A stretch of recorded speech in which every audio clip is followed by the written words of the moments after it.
Қостанай облысы Ауликөл ауданы номер 121 Құсмұрын орта мектебі. Мұғалім Байжанова Айгүл Тілегеновна.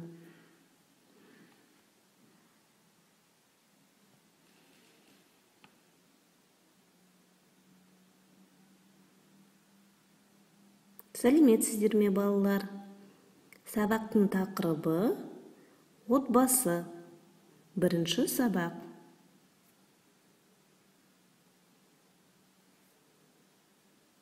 Сабақтың оқу мақсаты: тірек сөздер, жетекші сұрақтар, мәтін тақырыбы арқылы негізгі ойды анықтау.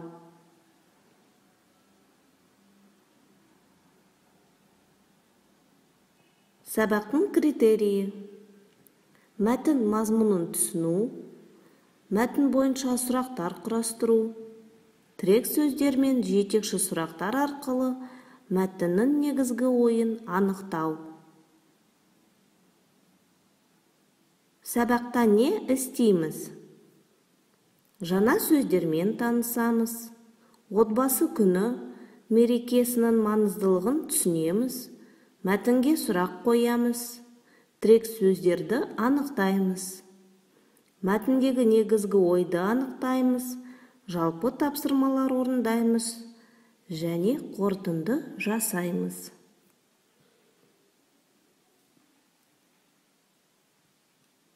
Балалар, суретке назар аударыңыздар. Суретті сөйлетіңіздер, тірек сөздермен сипаттаңыздар. Балалар, суретте не көріп жатырсыңдар? Дұрыс айтасыңдар, отбасы, жарайсыздар. Жаңа сөздермен танысамыз. Сөздік дәптерлеріңізге жазып қойыңыздар. Және мұқият тыңдап қайталаңдар. Жанұя, семья. Тірек, основа. Тату, дружный. Бір-бірімізге, друг другу. Береке, благо. Отбасы мүшелері, члены семьи. Жаңа сөздерді бекіту. Сұрақ сөздердің орнына сөздік қорыңыздан сөз қойып, сөз тіркестерін құрастырып, тілді жаттықтырыңыз.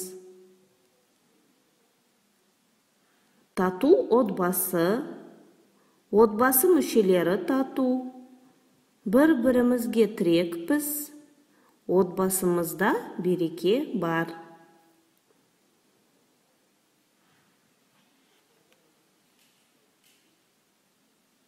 Балалар, мәтінмен жұмыс жасаймыз. Мәтінді оқыңыз.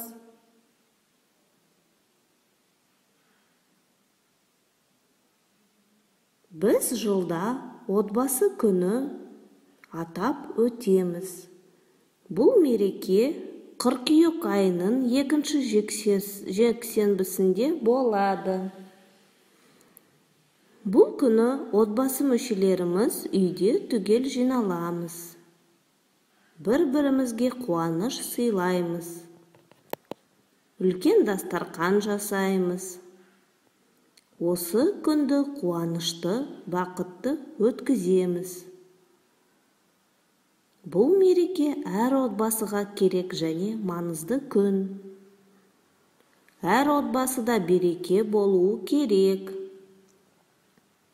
Үлкенді тыңдап, кішіні сыйласа, үйде береке мен татулық болады. Сонда еліміздегі берекелі, тату халық саны көп болады. Өйткені отан отбасынан басталады. Отбасы күні мерекесі әр отбасының маңыздылығын арттырады. Отбасы мүшелерінің бір-біріне деген құрметін арттырады.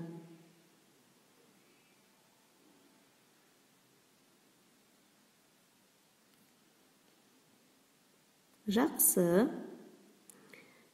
Бірінші тапсырманы орындаймыз. Мәтін мазмұнын қолдана отырып, сұрақтарға жауап беріңіз. Тірек сөздерді қолданыңыздар.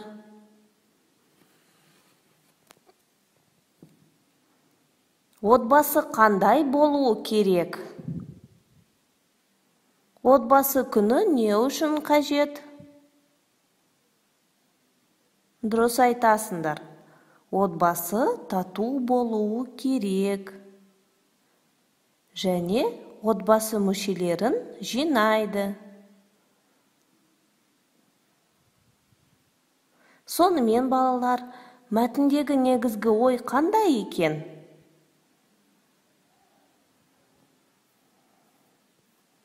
Жақсы.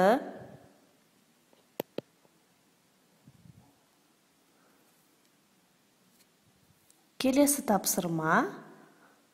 Екінші тапсырма. Отбасылық мерекелерді толықтырыңыз. Сұраққа жауап беріңіз.